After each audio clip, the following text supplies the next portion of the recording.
Ja hyvänen aika, sit ei sen vertaa ymmärrä Raamatusta, että kuvittele, että tää eletään jollain pallolla, joka kiertää mukaan aurinkoon. Nimenomaan Raamatussa sanottiin se järjestys. Ensin luotiin maa ja myöhemmin vasta aurinko.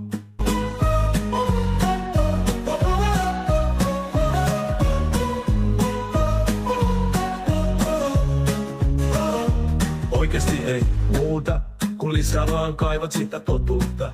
Ja kato tota taivaan kanta, tota sinistä kanta. Siellä ei oo mitään mustaa avaruutta, eikä tuo tai sinne tuossa niin ei se oo mitään. Mitä ilman kehää niinku siellä jotkut huuvat, et yrittää syöttää.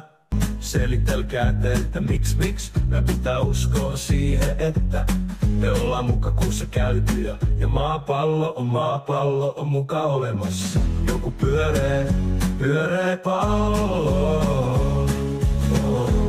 Perkele kuule, tässä alkaa olemaan jytinää.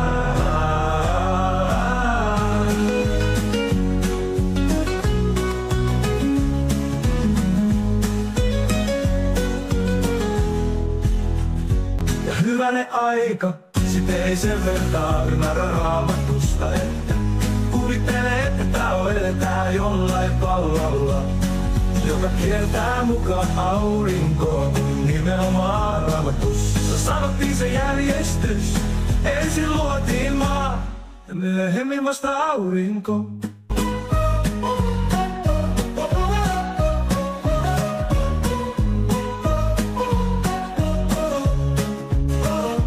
Oikeesti ei muuta, kun lisää vaan kaivat sitä totuutta. Ja kato tota taivaan kanta, tota sinistä kanta.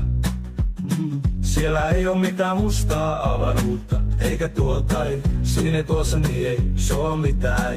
Mitä ilman kehää niinku siellä jotkut huuvat, et yrittää syöttää.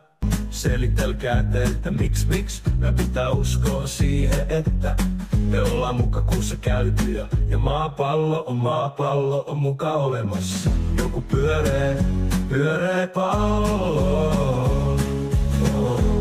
Perkele kuule, tässä alkaa olemaan jytinää.